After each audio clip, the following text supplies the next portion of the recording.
arrêté de lire la parole de Dieu. Après cela, je regardais et voici, une porte était ouverte dans le ciel. La première voix que j'avais entendue comme le son d'une trompette et qui me parlait dit: monte ici et je te ferai voir ce qui doit arriver dans la suite des temps. Aussitôt je fus ravi en esprit et voici il y avait un trône dans le ciel et sur ce trône quelqu'un était assis. Celui qui était assis avait l'aspect d'une pierre de jaspe et de sardoine et le trône était environné d'un arc-en-ciel semblable à de l'émeraude.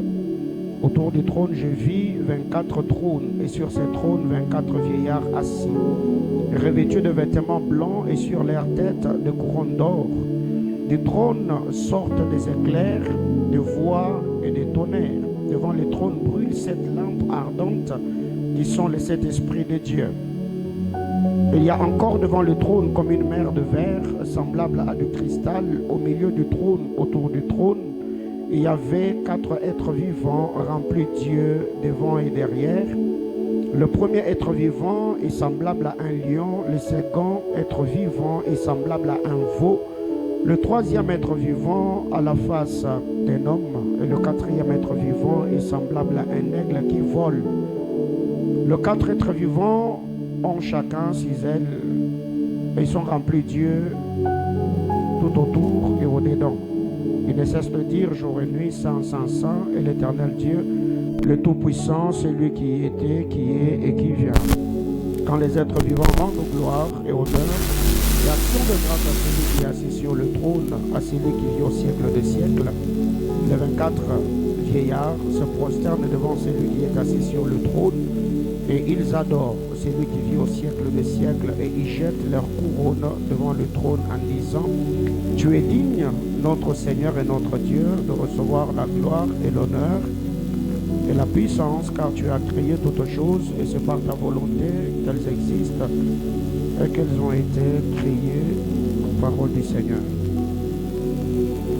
Alors déjà,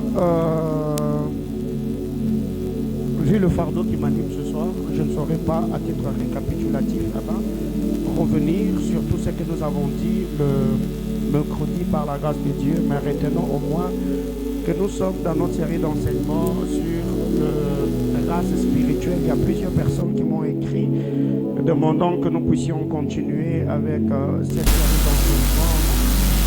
Dieu nous a notre fardeau pour ce vendredi. Je crois que c'est le temps de revenir sur cette série d'enseignements et sur les fondations spirituelles après le ballon qui est très.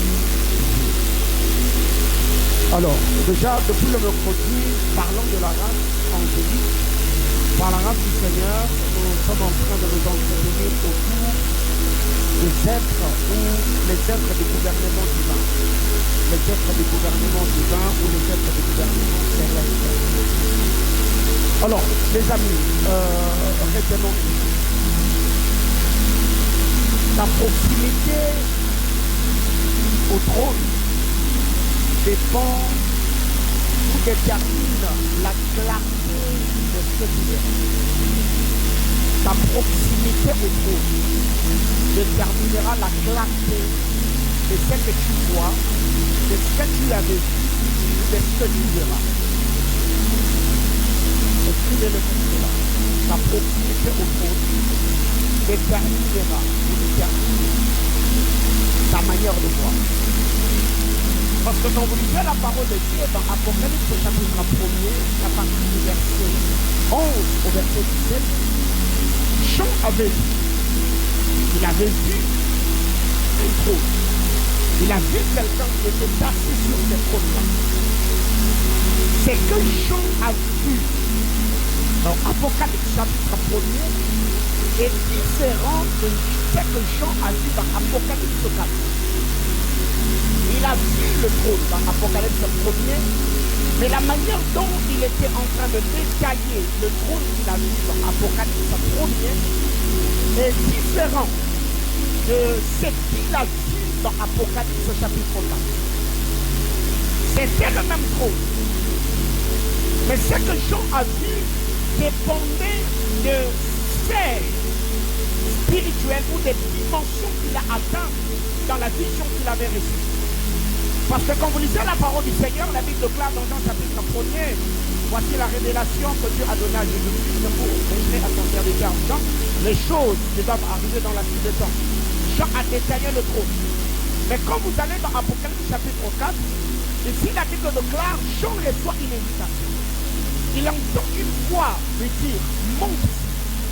Et aussitôt monté, la Bible déclare, Jean fut ravi à mes yeux. Cette fois-là, Jean se met à voir des choses autour du trône qu'il n'avait pas vu dans Jean chapitre 1er à partir du verset 11. Alors, comme je le dis le dimanche, il y a certains débats jusqu'aujourd'hui que nous tenons autour du ministère des anges ou des êtres de gloire. Tout dépend seulement de la manière dont nous nous approchons du trône de grâce et de la révélation que nous avons reçue de par la compréhension de Sainte Écriture. Alors retenons ceci. Nous avons parlé de séraphins, nous avons parlé de 4 êtres vivants. Et je crois que le mercredi, le Seigneur par sa grâce nous a aidés à comprendre la quintessence ou la portée de ce qu'on avait partagé par la grâce du Seigneur. On a parlé de ces êtres qui assistent dans les conseils de Dieu ou dans la cour royale. Ici, on a parlé de 4 êtres vivants, on a parlé des 24 vieillards, parce que c'est les êtres que Jean a vu autour du trône. Ces êtres étaient autour du trône. Et quand Jean le voit, Jean les a décrits, Jean les a détaillés, de par la grâce que le Seigneur lui avait fait de voir ces êtres. Alors retenons ceci.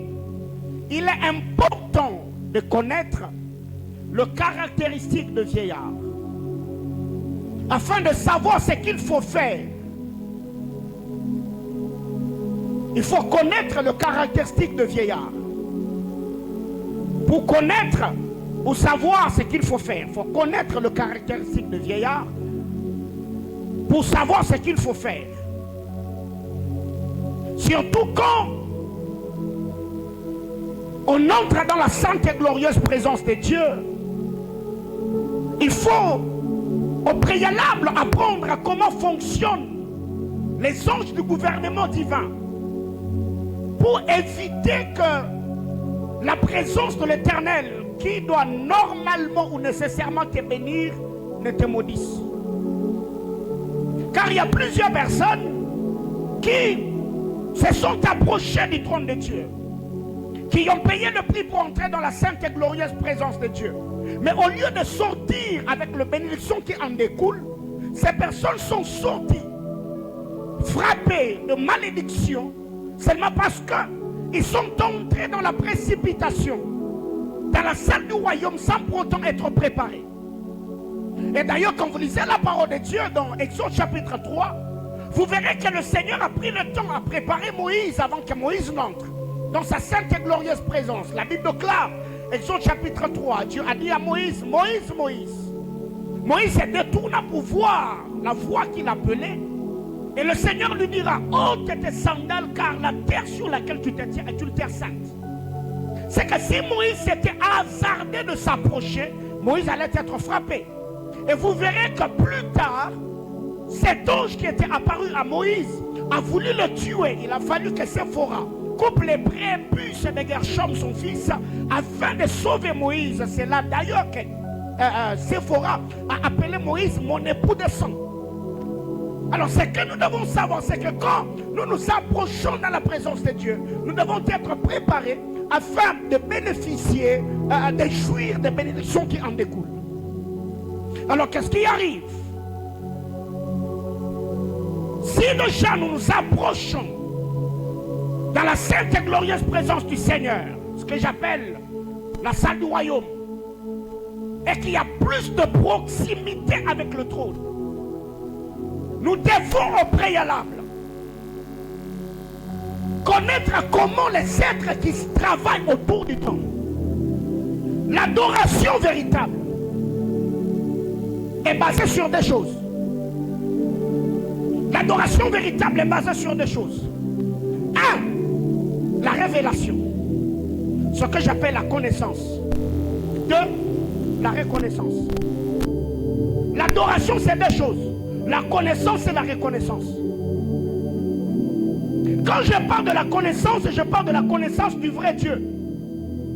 Parce que quand les êtres de gloire qui sont autour du trône, quand ils adorent et disent ça, ce n'est pas une connaissance théorique, mais c'est une connaissance expérimentale.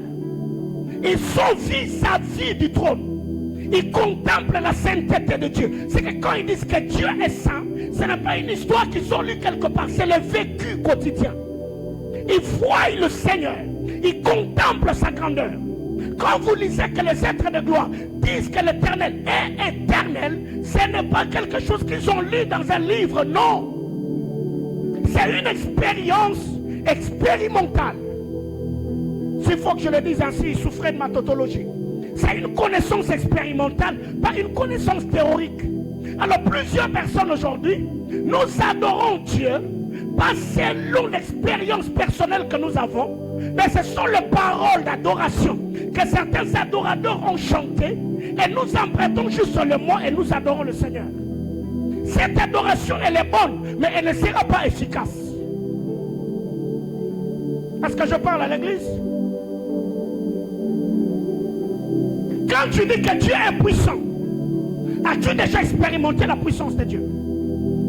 Il y a des gens qui adorent Dieu avec les paroles de David, avec les paroles de Salomon, avec les paroles d'Asaph.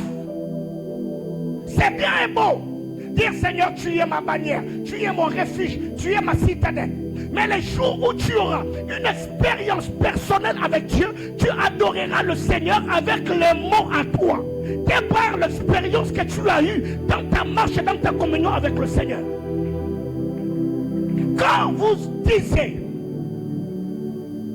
vous appelez Yahweh, Jéhovah Jireh, Dieu ne s'est jamais appelé Yahweh Jireh, non. C'est Abraham qui lui a donné le nom de par la révélation de Dieu à la montagne de Moriah. Quand Agar se met à dire Ata El Roi, le Dieu qui vit et qui me voit, ce n'est pas une histoire qu'elle a appris auprès de quelqu'un, mais non, ça c'est le vécu. Quand elle dit Ata El Roi, le Dieu qui vit et me voit, c'est parce qu'elle s'est vue au désert, alors que son fils était en train de vouloir perdre l'âme. Elle a vu l'intervention et le secours de Dieu. Là, elle peut dire Ata El Roi. Elle sait ce qu'elle dit parce qu'elle a vécu.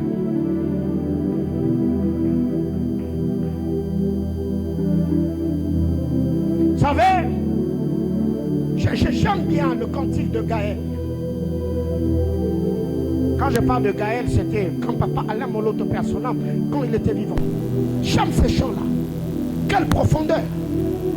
Vous allez vous rendre compte, ce ne sont pas des choses ou des chansons qu'on a ramassées sur Internet, mais non.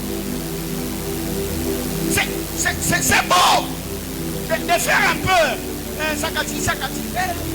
C'est beau. Hein? On est devenu, excusez-moi le terme, on est devenu comme les loyenguistes. Je parle à l'église. Mais il y a des moments comme ça où quand vous vous tenez dans la présence de Dieu, tu adores Dieu de par l'expérience que tu as eue avec Dieu. Quand, frère, et comme je l'ai toujours dit, il y a des noms que Dieu n'a jamais reçus jusqu'ici, parce qu'il ne s'est pas encore révélé à toi. Il y a des points de danse dans cette église que nous n'avons pas encore dansé, parce que Dieu ne t'a pas visité. Vous savez qu'il y a des danses comme ça, qui commencent comme une danse individuelle, qui devient une danse communautaire, seulement parce que quelqu'un a dansé et bissonos, toi même la danse en moi, et tu es dans l'église na bisso. C'est profond ou que l'on entend. Je parle à quelqu'un. Alors ne vous retenez pas. Imaginez-vous une femme qui a fait 4 ans, 5 ans, 6 ans, 7 ans sans jamais avoir des enfants. Et que le jour elle doit venir pour la consécration de son bébé, elle se met à danser, c'est vrai, ça peut changer l'atmosphère du culte.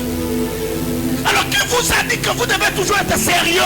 Exprimez-vous dans la présence de Dieu de par la manifestation glorieuse de sa puissance. Quand je viens à l'église, j'ai besoin du clavier pour être accompagné, mais je viens faire mon culte avec Dieu. Que les choristes chantent bien ou pas, moi je n'ai pas besoin d'eux. Moi je fais mon culte. Dis à ton voisin la connaissance. Donc l'adoration, comme je le disais, c'est deux choses. La connaissance et la reconnaissance. Alors, la connaissance est la connaissance du vrai Dieu. La reconnaissance est la reconnaissance de ses hauts faits dans ma vie. Quand vous entendez le psalmiste dire Seigneur, je te bénis de m'avoir créé une créature si merveilleuse, c'est la reconnaissance. Pourquoi il reconnaît qu'il a une créature si merveilleuse? Parce qu'il reconnaît le merveille du Dieu qu'il a créé. C'est que c'est lui qui ne connaît pas comme il doit connaître. Son adoration sera une aberration. Je parle à quelqu'un? Parce qu'une fausse adoration n'est pas différente de l'idolâtrie. C'est pourquoi Jésus a dit à la femme samaritaine, vous adorez ce que vous ne connaissez pas. Mais nous adorons ce que nous connaissons, car le salut vient des Juifs. Le salut vient des Juifs parce que c'est eux qui ont la lumière de la connaissance. Je parle à quelqu'un? Dis à ton voisin, l'adoration c'est la connaissance et la reconnaissance.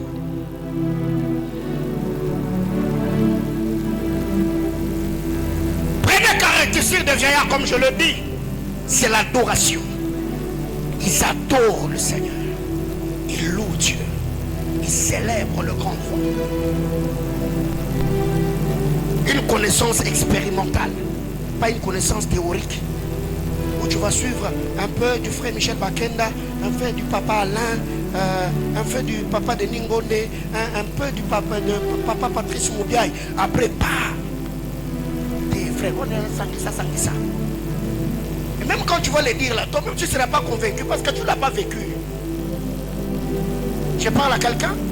Alors par moments, les amis, écoutez, il y a des moments comme ça où tu sens que le Seigneur est présent. Mais tu sens que tes mots là en français, en anglais, ça colle pas, papa. C'est pas un péché que d'adorer Dieu dans ta langue maternelle. Est-ce que je parle à quelqu'un? Est-ce que je parle à l'église? Je dis ce n'est pas un péché. Parce que par moment, il y a des moments comme ça où tu es dans la présence de Dieu. Tu sens que toi qui as toujours bien parlé français, tu commences à avoir des problèmes avec les règles syntaxiques de la grammaire. Je ne sais pas la grammaire ou le grand-père. Alléluia. Tu sens que ça colle plus. Il y a des articles qui te fuient. Papa, c'est pas un problème. Il y a des moments comme ça où j'entends quelqu'un derrière moi. Oh, Seigneur, Seigneur, Seigneur. Après un moment, oh là, ça varie. Et là déjà, dites-vous déjà que la personne est dans l'essai d'Abraham. Je parle de maman Chantal. Alléluia. Ah, il y a des cultes comme ça. Elle est là, vous entendez que bon. Elle est un peu en français, après un moment, elle est partie. Et ça coule à flot. Quelqu'un comprend de quoi je parle? Deuxième caractéristique de vieillard, c'est le vêtement blanc. Le vêtement blanc. Comme je le dis, si tu veux être parmi eux, commence d'abord à être comme eux. Première caractéristique de vieillard, si tu veux être au milieu d'eux, il faut devenir un adorateur. Deux, le vêtement blanc. Quand je parle de la blancheur du vêtement, c'est la vie de consécration. La vie de consécration. Quand vous lisez la parole de Dieu dans Ésaïe chapitre 6 au verset 1er, Ésaïe parle, il dit, à la mort du roi Osias, je vis le Seigneur assis sur le trône. Et le pas de sa robe remplissait la maison, remplissait le temple. Ésaïe était stupéfait. Ce qui est étonnant, c'est que quand vous vous approchez plus du trône, le Seigneur ne vous révélera pas seulement ce qu'il est, mais qu'il te révélera aussi ce que tu es. Ésaïe chapitre 1 jusqu'à Ésaïe chapitre 5. Toute le fois où Ésaïe prophétisait, il disait toujours malheur à vous, malheur à vous, malheur à vous. Parce que là, la distance qu'il y avait entre lui et le trône lui donnait les informations sur le peuple d'Israël. Mais plus il s'est approché du trône, il n'a pas dit malheur à vous, il a dit malheur à moi. Parce que quand tu t'approches du Seigneur, Dieu ne te révélera pas seulement ce qui concerne son peuple, mais le Seigneur travaillera d'abord l'état de l'adorateur afin que tu ressembles à celui dont tu es porteur du message. Je parle à l'église. À la mort du roi Osias, j'ai vu le ciel s'ouvrir. J'ai vu le Seigneur assis sur le trône. Mais ce qui est étonnant dans cette histoire, c'est que quand Ésaïe s'approche du trône, Ésaïe entend l'adoration des séraphins. Mais il n'a jamais entendu la voix de Dieu. Dieu ne lui a jamais parlé. Parce qu'il y avait des brouillards. Il a entendu l'adoration des êtres qui étaient autour du trône. Mais il n'a jamais entendu la voix de celui qui était assis sur le trône. Il a fallu qu'un des êtres arrête l'atmosphère d'adoration, qu'il se retire un peu de cette atmosphère ou de ce climat atmosphérique, qu'il prenne la pierre qui était sur l'autel. C'est quand le lèvre du prophète ou la vie du prophète a été sanctifiée qu'il entendra cette fois-là le Seigneur lui dire: qui enverrai-je? Qui marchera pour nous? C'est aussi longtemps qu'Ésaïe avait sa lèpre, son iniquité, son péché. Ésaïe ne pouvait pas entendre Dieu. Mais c'est quand le Seigneur a sanctifié. Bien aimé, écoutez, par moments il y a des gens d'Ésaïe qui continuent à se morfondre, qui se lamentent parce que les êtres qui sont autour du trône, ils se contentent seulement de leur climat spirituel. Saint, saint, saint. Aussi longtemps que nous sommes seulement entre nous, les sobratalia. Oh maman, maman, maman. Non frère, un moment vous arrêtez aussi les parler en d'autres langues, vous sortez du temple pour aller gagner le païen, afin qu'eux aussi à leur tour aient le langage que vous avez et que leur conscience soit apaisée. Ils étaient là entre eux, saint, saint, saint. Ils ne parlaient pas à l'Éternel, non, ils se disaient entre eux. C'est aussi un climat de sécurité. Parce que si parmi les êtres, je te dis saint, tu me réponds saint, ça prouve à suffisance que tu as gardé la nature de celui que nous adorons. Mais si je te dis saint, tu restes calme, c'est qu'automatiquement je comprends que dans ta vie il y a un problème. Je parle à quelqu'un? Saint, saint, saint est l'Éternel. Donc si moi je dis saint, l'autre me répond saint, ça prouve que la connexion de la crainte de Dieu est opérationnelle. Mais si je te dis ça, toi tu bloques, c'est que ça prouve qu'il y a un problème. Bien aimé dans le Seigneur, même dans le domaine de la sanctification, nous sommes sentinelles les uns sur les autres. Gardez le cantique de la consécration de manière permanente. Vous êtes sentinelles dans la vie de personnes qui sont autour de vous. Mais il a fallu que un séraphin quitte, arrête d'adorer. Il n'a pas arrêté, non. Même en étant en mission, en étant en exercice, il était en train d'adorer le Seigneur. Il a sanctifié la bouche du prophète. C'est là que Ésaïe entend. Qui enverrai-je? Qui marchera pour nous? Mais tout ce que Ésaïe a fait, qui l'a envoyé? Il marchait au nom de qui? Ça rejoint Jérémie qui nous dit: ces prophètes-là n'ont pas entendu ma voix. Ils ont fait quoi? Ils ont couru. Je ne les ai pas parlé, mais ils ont prophétisé. C'est que la mission d'Ésaïe n'a pas commencé d'abord dans Ésaïe 1er. Ça a commencé dans Ésaïe 6. C'est que si Ésaïe devait commencer le ministère, on devait prendre Ésaïe 1er ou Ésaïe 6. Devait être Ésaïe 1er et le reste de Ésaïe devait continuer. Mais regardez comment les écrivains s'arrangent pour attirer notre attention. C'est que tu peux prophétiser au nom de Dieu sans être en communion avec lui. Tu peux parler au nom de Dieu sans être connu de lui. Tu peux être touché par l'Esprit de Dieu en recevant des messages prophétiques alors que ton âme est stérile. Ce n'est pas l'école de prophète, je vous fixerai rendez-vous dans RFI. Le vêtement blanc, c'est le deuxième caractéristique des êtres qui sont autour du trône. La consécration, la pureté, la crainte de Dieu. Tu ne peux pas siéger au milieu de vieillards si tu n'as pas leur nature. Il faut leur ressembler. Il faut être comme eux avant d'être parmi eux ou au milieu d'eux. 3. Couronne de gloire. Ils ont des couronnes. Ils ont des couronnes. Les êtres ont des couronnes. Dieu ne les a pas seulement donné de trône.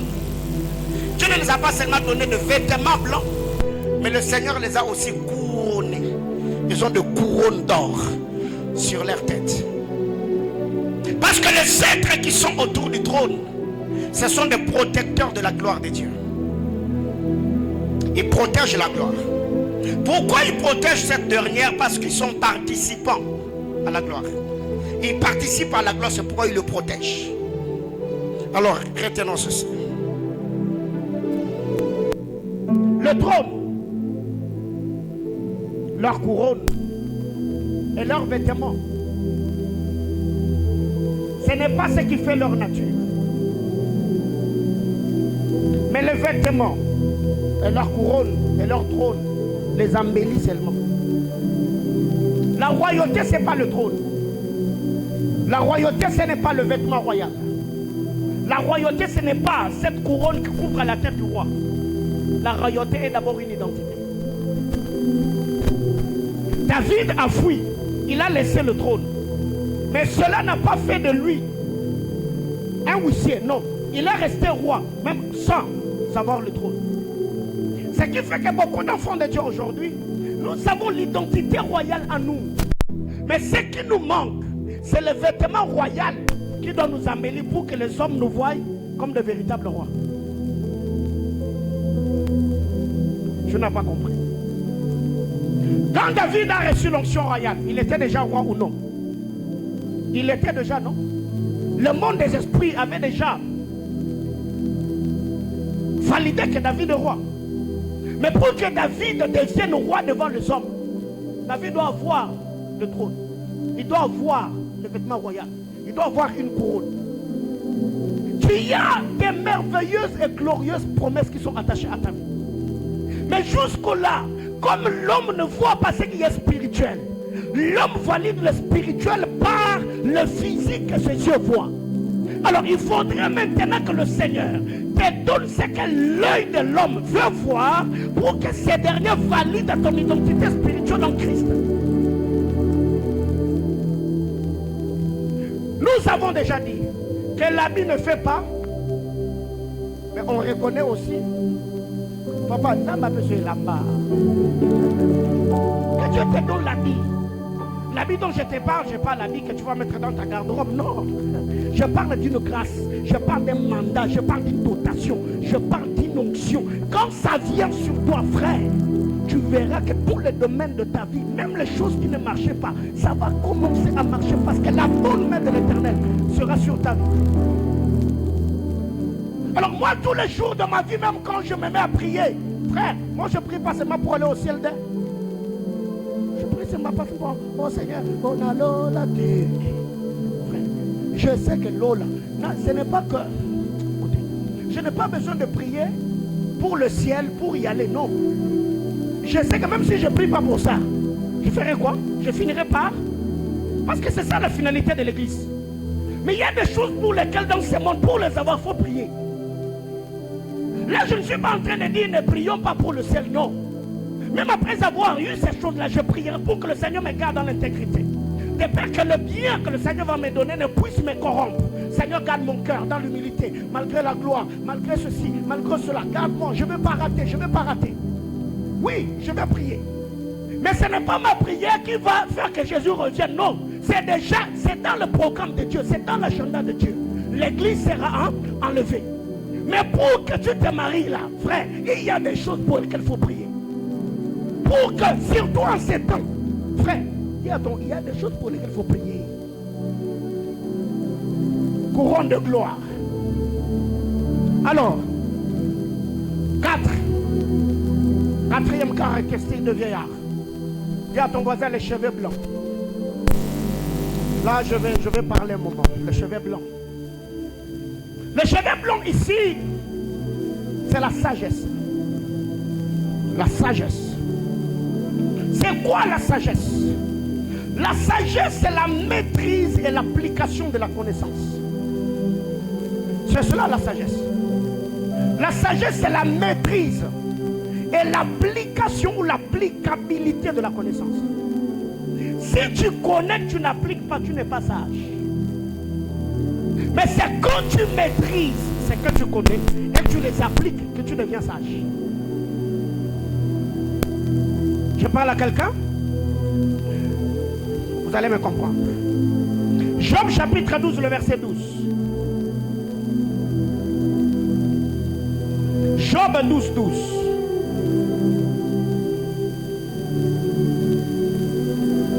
Dans les vieillards se trouve la sagesse. Et dans une longue vie, l'intelligence. N'est-ce pas? Dans les vieillards se trouve là. Pourquoi les vieillards sont sages? Parce qu'ils ont l'expérience de la vie. Parce que tout ce que vous voyez, et ils les ont déjà vus. Rien n'est nouveau sous le ciel ou sous le soleil. C'est une roue qui tourne. Ce que nous avons appelé, je ne sais pas ici comment vous appelez cela, à Kinshasa on appelait cela Machuapanga. Mais au temps de nos pères, on l'appelait pape d'éléphant. N'est-ce pas? C'est qu'il n'y a rien de nouveau. C'est la routine. C'est un cycle. C'est cyclique. Ça va, ça revient. Ça va, ça revient. Donc retenons en premier que dans le vieillard se trouve la sagesse. Deuxième écriture. Job 32, 9. Job 32, le verset 9. Ce n'est pas l'âge qui procure la sagesse. Ce n'est pas la vieillesse qui rend capable de juger. Ce n'est pas l'âge qui fait quoi? Qui procure la sagesse, n'est-ce pas? Ce n'est pas la vieillesse qui rend capable de juger. Donc, quand on dit les 24 vieillards, ils ne sont pas vieillards parce qu'on les appelle vieillards.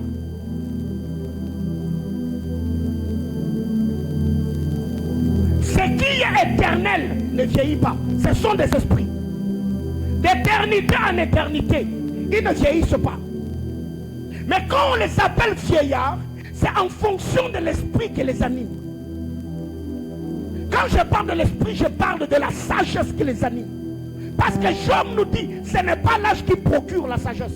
Et surtout dans notre nation ici, il y a d'autres personnes, quand tu les rencontres, quand tu regardes sa manière de faire, et surtout aller sur les réseaux sociaux. Vous allez être choqués, n'est-ce pas? Un vieux, mais quand tu dis, mais c'est compliqué. Donc les vieillards ne sont pas vieillards parce qu'ils sont vieux. Ce qui fait que très généralement, on nous a toujours présenté ces journaux où on voit un vieux Dieu assis sur le trône, comme souffrant de rhumatisme. Il a des cheveux blancs, il a déjà vieilli, donc il est vieux. Tu connais de quoi je parle? Tu comprends de quoi je parle, non? Non, il est éternel. Il ne vieillit pas. Il n'a pas de rides, il n'a pas de tampon. Dieu est éternel. Il opère et fonctionne en dehors du temps. Donc quand nous les appelons vieillards, ils ne sont pas vieillards parce qu'ils sont vieux. Non. Ils sont vieillards parce que c'est l'esprit de sagesse qui les anime, opérant autour du trône et dans le gouvernement divin. Lisons ceci. Job 38, 36. Job 38, 36.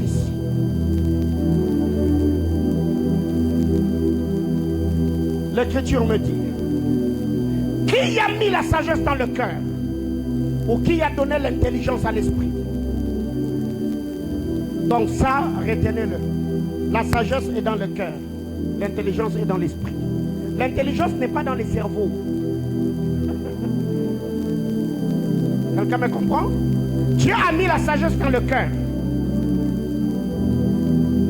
nous permettant d'avoir accès aux trois camis de la sagesse. Ce qui est bon, agréable et parfait. Ce sont les trois camis de la sagesse. Ce qui est bon, agréable et parfait. C'est la capacité que Dieu donne à un homme par son Esprit Saint de différencier sa gauche de sa droite, le ténèbre et la lumière, le bien et le mal. c'est la sagesse. Et cette capacité-là n'est pas dans l'esprit de l'homme. Cette capacité-là est dans le cœur de l'homme. Quelqu'un me comprend? Mais l'esprit, l'intelligence plutôt, Dieu l'a placée dans notre esprit. C'est pourquoi Job nous dit en réalité dans l'homme, c'est l'esprit. Donc celui qui n'a pas l'esprit n'est pas intelligent. Je parle à quelqu'un? Je reviendrai là-dessus parce que je crois qu'au mois de juin, par la grâce du Seigneur, on parlera de bataille de l'âme. Ce sera le thème, bataille de l'âme. Alors retenons ceci.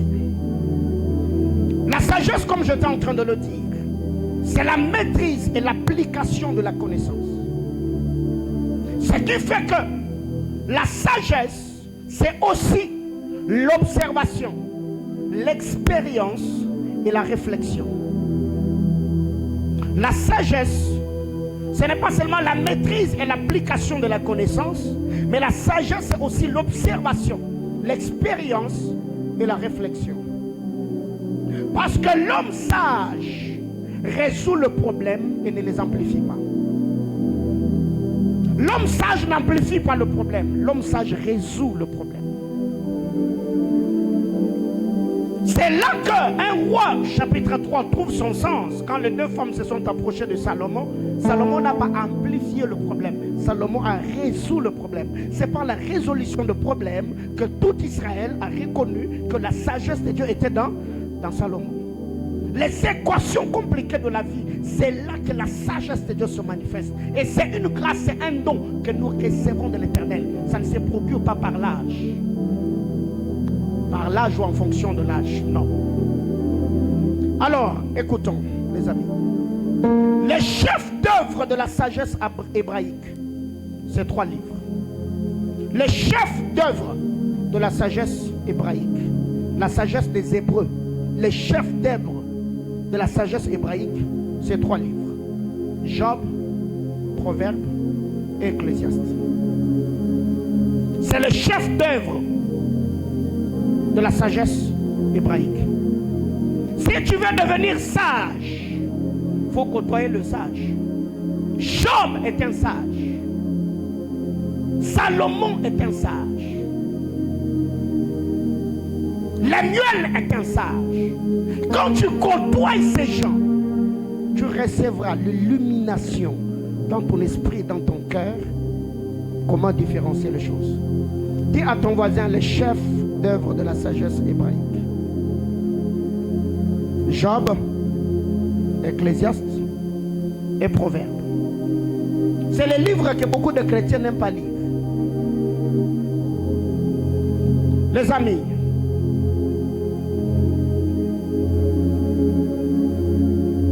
une autre chose, c'est que la sagesse est la manifestation de la compréhension que nous avons de notre pèlerinage. La compréhension de notre pèlerinage ou la mission qui est attachée à nous, c'est aussi la manifestation de la sagesse. Psaume chapitre 90, le verset 12. Apprends-nous à compter nos jours. Pour que nous fassions quoi? Que nous pratiquions notre cœur à la sagesse. La compréhension de notre pèlerinage, c'est aussi la manifestation de la sagesse. Quand tu comprends, c'est pourquoi tu es appelé, c'est pourquoi tu es créé. Tu n'auras pas le temps dans des futilités, non. Tout ce que tu feras, tu le feras pour que ça converge, que ça te permette d'accomplir la mission que Dieu t'a assignée. Je parle à quelqu'un? Rapidement, cinquièmement. Et je crois que nous allons prier d'ici peu. Cinquièmement, cinquième caractéristique de vieillard, c'est la discrétion. Dis à ton voisin la discrétion. Cet enseignement est pour les intimes de Dieu, pour les hommes et les femmes qui sont amoureux de la sainte et glorieuse présence de Dieu. Tu veux demeurer dans la présence de Dieu. Tu veux jouir des bénédictions et des grâces qui en découlent. 5. La discrétion. La discrétion est parmi les caractéristiques de ceux qui travaillent devant le trône. Car les deux indiscrets n'ont jamais de place dans la présence de Dieu. Les indiscrets n'ont pas de place dans le conseil de Dieu. Parce que quand tu entres dans la cour céleste, devant le trône, tu verras que c'est qu'on te montre.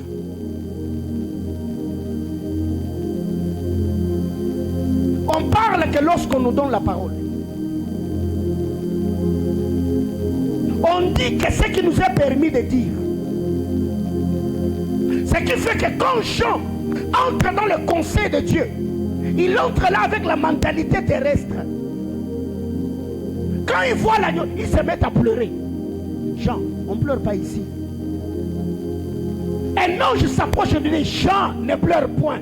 L'ange n'a jamais dit à Jean, Jean ne pleure pas. Non, il a dit, Jean ne pleure point. Parce qu'ici, il n'y a pas de deuil. Ici, il y a l'atmosphère d'adoration. Ici, il y a l'atmosphère d'adoration. Ici, on ne pleure pas. Jean ne pleure point. Pourquoi? Parce que Jean, quand il a accédé, il est monté dans le conseil de Dieu avec son âme. L'âme est émotive, le siège des émotions, des sentiments et ce qui va avec. Et quand il voit le problème qui n'était pas résolu, il manifeste le réflexe humain. Il se met à pleurer. Et c'est lui qui a vécu dans cette atmosphère, s'approche et lui dit, non, ne pleure pas. Voici l'agneau de Dieu qui... Quelqu'un a dit qu'il ôte les péchés du monde. Alléluia. Bien-aimé dans le Seigneur, la discrétion, c'est parmi les caractéristiques de cet être qui travaille. Parce que quand tu entres dans la présence de Dieu, tu ne diras que ce qu'on te dit de dire. Tu parleras que quand on va te passer la parole. Ce qui fait qu'il y a des gens comme ça. Oh non, papa, parlez-moi, parlez-moi. Non, il a déjà vu beaucoup de choses. Mais Dieu ne lui a pas seulement permis de dire. Je parle à quelqu'un. C'est ce que nous appelons le silence prophétique. Ce n'est pas que comme prophète ne prophétise pas que Dieu ne dit rien, non. Il y a certaines choses que Dieu dit qui deviennent ses intentions de prière pour le peuple. Mais comme déjà on est habitué à beaucoup entendre, quand un prophète ne prophétise pas, on pense qu'il n'entend plus Dieu, qu'il ne voit plus rien, non. Ça veut dire même quand il y a les tourbillons, les prophètes voient toujours. Alléluia. Dis à ton voisin la discrétion. Alors imagine-toi déjà, tu pries. Oh Seigneur Dieu, où est moi? Je vais voir un esprit. Mais tu es loquace. C'est toi. Le problème des gens, déjà, ta bouche est dedans. Tu prends ici, tu dis là-bas. Tu prends ici, tu vas entrer dans le conseil de Dieu. On va te tuer. Là, tu vas mourir. C'est pourquoi même il y a certains prophètes, le Seigneur lui révèle et lui dit, celles ces choses, ne parle pas, ne dis rien, parce que c'est la mentalité du royaume. Mais il y a beaucoup de gens aujourd'hui, envie vraiment que RFI approche. Pour se confirmer prophète, il doit partager avec les autres sur des choses que Dieu lui a dites pour que les autres reconnaissent qu'il est prophète. Il peut entrer dans mon bureau, il me donne une prophétie, et quand il sort, je vais voir papa. Ah, Dieu m'avait parlé sur lui. Ah. Pourquoi? Il veut s'affirmer auprès de son frère ou de sa soeur que lui, il a atteint des dimensions de prophétiser même le pasteur. Immaturité. C'est pourquoi certaines personnes ne voient plus. Ils n'entendent plus Dieu parce que tu n'es pas discret. Quand tu entres dans la salle du royaume, tu verras que ce qu'on va te montrer. Lisez Apocalypse. Tu vois ce qu'on te montre. Tu poses la question que quand on te passe la parole, tu dis que ce qu'on te demande de dire. Apocalypse chapitre 10, le même ange qui accompagnait Jean dans son tourisme céleste, il lui dit, scelle ces choses. Quand il va dans Apocalypse 22, il lui dit, ne scelle pas ces choses. C'est que si on ne t'a pas dit de dire, ne dis pas. Ferme la bouche et continue à prier. La bonne main du Seigneur continue d'être avec toi. Je parle à quelqu'un. Ce n'est pas parce qu'Esaïe a pleuré que tous les séraphins sont partis, non. Les autres sont restés là. On ne bouge pas aussi longtemps que l'être suprême nous a demandé de bouger. Sinon, tu vas aller seul, on va te tuer. On y accède également que quand on reçoit l'invitation. Alors il y a maintenant des gens comme ça qui extrapolent. Oh Seigneur, je vais voir des anges. Oh Seigneur. pas. Tu vas voir des démons pour rien. Je parle à quelqu'un. Tu vas voir des démons pour rien. Seigneur, ouvre mes yeux spirituels. Ah, avec les termes que nous avons maintenant. Oh Seigneur, la voyance. Ah, Seigneur Jésus. Frère, poli. Va lentement. Comprends d'abord ce qui se passe autour du trône avant de vouloir voir. Comprends d'abord le fonctionnement du monde spirituel. Comprends les anges du gouvernement de Dieu. Comprends les anges du système de Gabriel, les anges de prophètes. Comprends les anges du système de Michael. Et quand tu entreras dans le conseil, tu seras équilibré. Une année après, le moment ange mbamoko. Si on couvre avant. Jean, malgré qu'il a vécu avec Jésus, les jours où il a vu l'être de gloire, Jean est tombé à ses pieds comme mort. Jean s'est évanoui. Poser la question à Ézéchiel. Quand il a vu les séraphins, ce qui portait la gloire de Dieu, la Bible déclare, il est tombé comme mort. Poser la question à Daniel. Quand ils sont apparus à Daniel, il est tombé comme mort. Je crois que j'ai déjà donné cet exemple. Maman Pati connaît mon ami. Carlos Sénégal. Il est un moment à venir, je crois que c'était en 2011-2012. Il est venu en retraite, lui il habitait Massina, moi j'étais à Limassano. Il est venu en retraite chez moi à la maison, à l'époque je travaillais, il m'a dit, je viens dans ta maison, je viens en retraite. Parce que je veux travailler dans le prophétique comme toi. Quelle la grâce qui t'accompagne. Je dis ok, pas de problème. Il est venu à la maison 1 semaine, 2 semaines. Je ne sais pas, c'était la 3e ou la 4e semaine. Moi j'étais au boulot, j'ai fini de travailler. Quand je suis rentré à la maison, je l'ai trouvé qu'il était dehors. Et quand il m'a vu, vraiment j'ai vu la panique. Je dis, oh, Berger, tu vas bien? Il m'a dit non, ça ne va pas. Qu'est-ce qui ne va pas? Il me regarde. Il me dit, j'étais dans ta maison en train de prier. Parce que dans ma chambre, comme la maison c'était une chambre au salon, là où dans ma chambre, j'avais l'habitude de m'agenouiller dans un coin. Et c'est dans ce coin-là que je priais souvent. Et ce jour-là, il est aussi allé s'agenouiller dans ce coin-là. Il est en train de dire, Seigneur, je veux te voir. Le Dieu du prophète Paulin, je veux te voir. Il a prié. C'est pas moi, c'est lui qui me donnait son témoignage. Il a prié. À un moment, il a senti comme une atmosphère bizarre dans la pièce, dans la chambre. Et à un moment, vous voyez quand le ventilateur est en train de tourner l'espace, la manière dont ça refoule le vent. Il a senti autour de lui que ces vents-là, ça allait presque dans tous les sens. Et lui était à genoux. Et quand il ouvre les yeux, il me dit, mon cher, ce que j'ai vu, je fuis. Il me dit, j'ai vu un être qui avait l'aspect de l'arc-en-ciel. Donc il a vu un ange qui avait l'aspect de l'arc-en-ciel. Donc au coin là, il y avait un ange qui était là. L'ange avait l'aspect de l'arc-en-ciel. Mais il n'a pas pu voir son visage parce qu'il était tellement élancé. Donc c'est que l'ange était dans la maison, mais la tête de l'ange passait le dos, c'était de l'autre côté. Et comme il avait beaucoup transpiré, l'ange avait comme des ailes en train de faire ça pour le rafraîchir. Et quand il voit ça, il me dit, mon cher, je fuis. Il est sorti rapidement. Je lui ai dit, mais tu priais pourquoi? Oh non, j'étais en train de dire à Dieu, le Dieu qui utilise les prophètes pour les révéler-toi à moi. Je dis, ah ok, c'était ça. Je dis, ok, pas de problème. Moi, je suis entré dans la maison, bon, je ferme la parenthèse. Alléluia. Il était prédicateur. Maman, pas tu le connais. Un bon serviteur de Dieu. Mais ces jours-là, il n'a pas pu supporter le poids de l'être qui était venu répondre à son invitation. Je parle à quelqu'un. Donc la discrétion. 6, je ne vais pas m'attarder là. La vie de prière.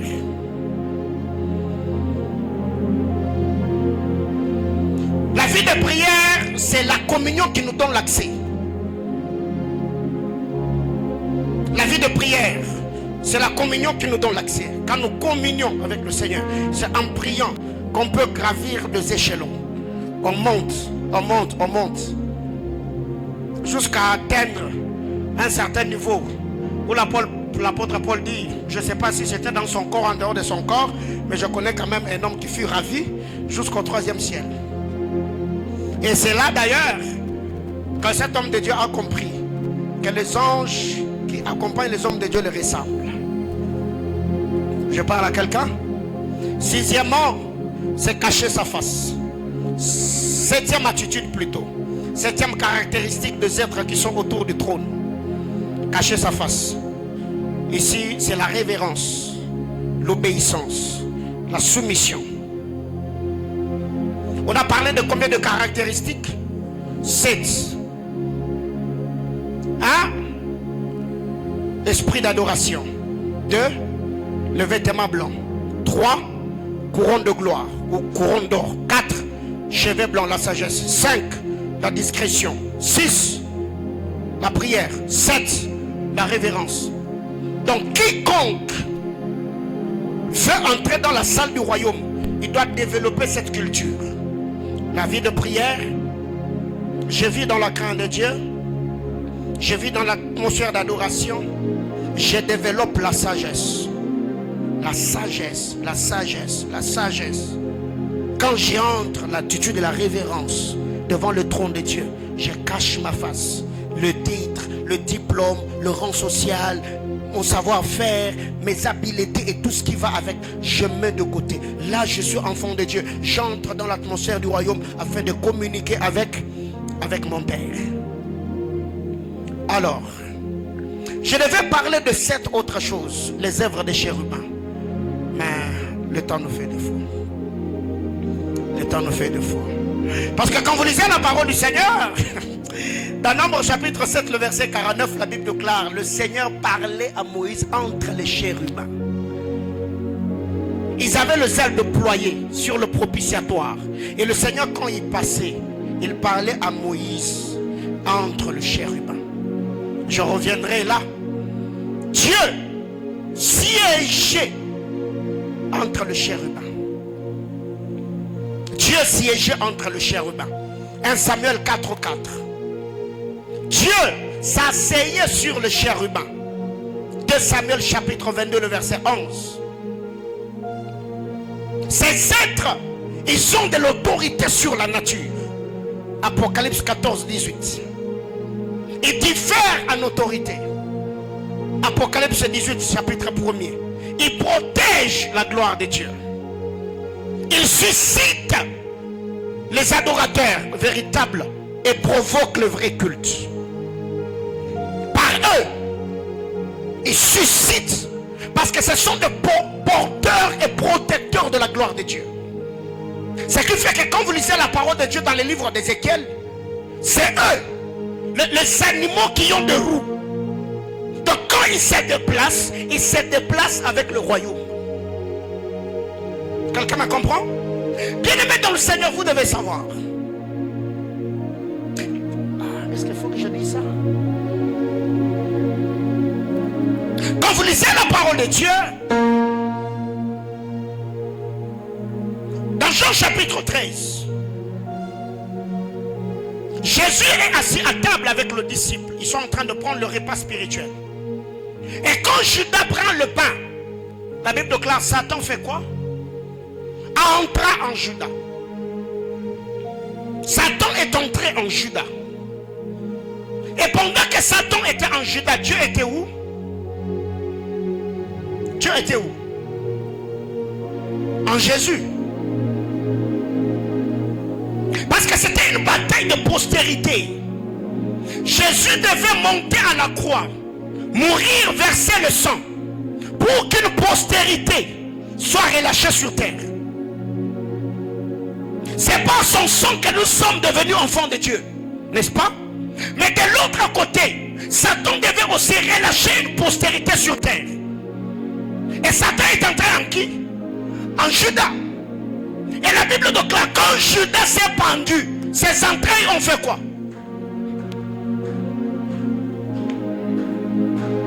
Quand Judas va se pendre, il meurt. Les entrailles de Judas ne sont pas restées en lui, non.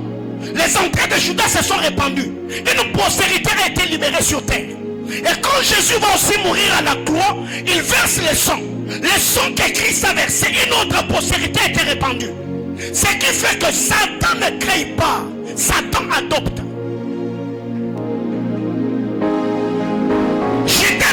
un fils de Satan. Non. Judas était créé à l'image de Dieu. Ce qui fait que dans la loi de la procréation, l'Éternel n'a jamais prévu qu'une femme engendre un monstre. Non. Les femmes n'engendrent que les humains. Mais c'est Satan qui passe par là, adopte ceux qui sont engendrés humains, il place une semence en eux et deviennent ses serviteurs, n'est-ce pas?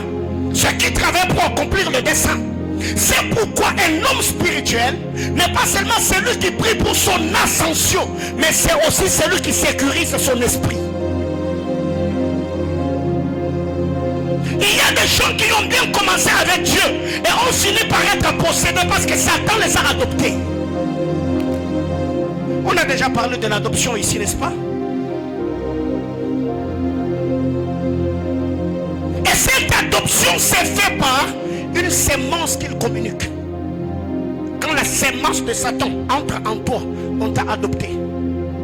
Et tu deviens agent dans son royaume.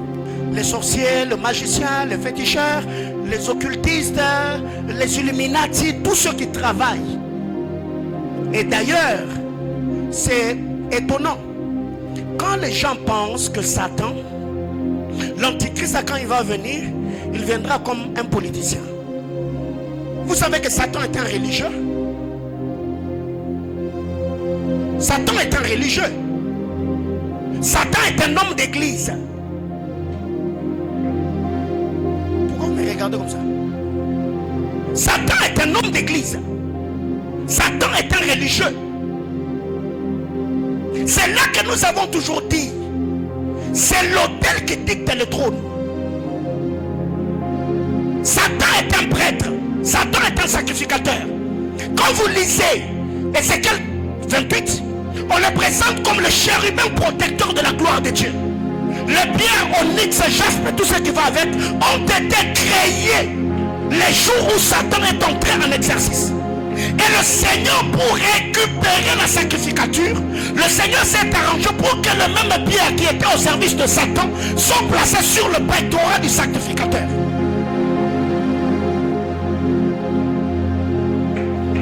Regardez très bien. Les sorciers et ceux qui sont dans la magie aiment l'église. Hein? Et vous verrez que ces gens-là, ils sont soit au protocole, ils sont à l'intercession, ils sont à la chorale. Satan est un homme d'église, les amis. Est-ce que je parle à quelqu'un? Dis à ton voisin, Satan est un homme d'église. C'est pourquoi Daniel dit, quand vous verrez l'abomination de la désolation, allez à l'Assemblée nationale. Non. S'installer où? Dans les saints des saints. Satan est un homme d'église. Alors déjà, si l'église ne comprend pas ça, on aura beaucoup d'infiltrés parmi nous. Et d'ailleurs, tous ces occultistes qui envoûtent les gens ici, ce sont des partenaires dans nos églises. Et pourquoi nous ne les démasquons pas? Parce que leur bon parfum, leur bon français et leur accoutrement nous distraient.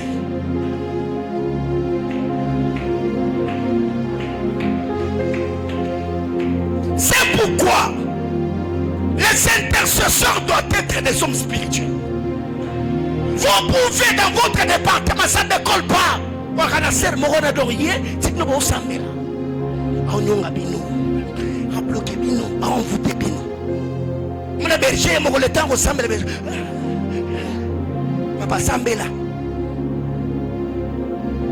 Je parle à quelqu'un. C'est pourquoi vous verrez que beaucoup de ceux qui manifestent le charisme dans le département intercession, parce que Nzambe faut faire la mission basakoli afin que bamona makamnyo soso et so les kanzinga zinga. Non frère, les amis, faut arrêter. Oh non, vous voyez, l'antéchrist, non. Satan est un homme d'église. Satan aussi, il n'était pas politicien. Satan était un chérubin protecteur de la gloire de Dieu. Un homme d'église. Et c'est pourquoi il infiltre toujours ces gens dans les églises. Et beaucoup de sorciers, ce sont des gens même habillés par la culte.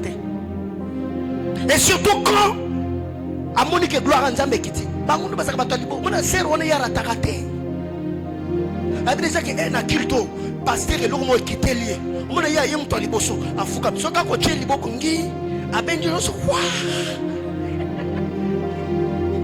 Alors c'est déjà ce qu'on démasqué aye papa otiki ye nan otshena ba msuma boko pambuli ba so ye mto asuka après otsheli soka ko vendre na kindo kino na ibi. Ah, je vous dis, il y a des gens comme ça, il y a des gens comme ça. Bandorino sont pas à délivrer. Bamsou pour pas à la hora pour bâtir des rarayo au Loganza. Mais pour ça, il y a des gens qui sont mérité. L'église est ouf. Alléluia. Alors nous allons prier. Nous allons prier. Je finis.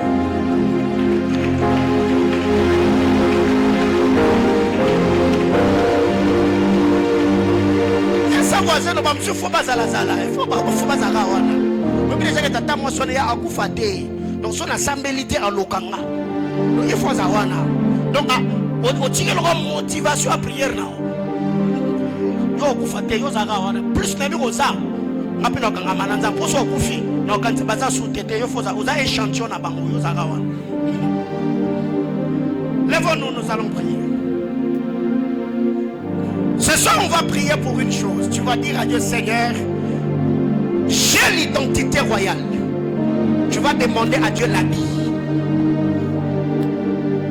C'est l'intention de prière qui a pesé dans mon esprit depuis le matin. Depuis le matin, j'étais dans le sanctuaire en train de chercher la face de grand roi.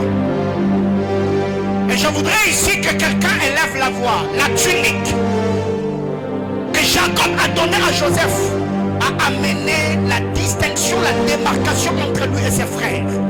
Je ne sais pas quel type d'habit tu voudras que le Seigneur te communique en ce mois de mai et en cette année 2024. D'autant plus que Dieu nous a dit que cette année c'est l'année d'abondance surnaturelle. C'est notre promesse de l'année, c'est l'alliance de l'année. Est-ce que quelqu'un peut-il élever la voix pendant les minutes qui nous restent et prier le Seigneur?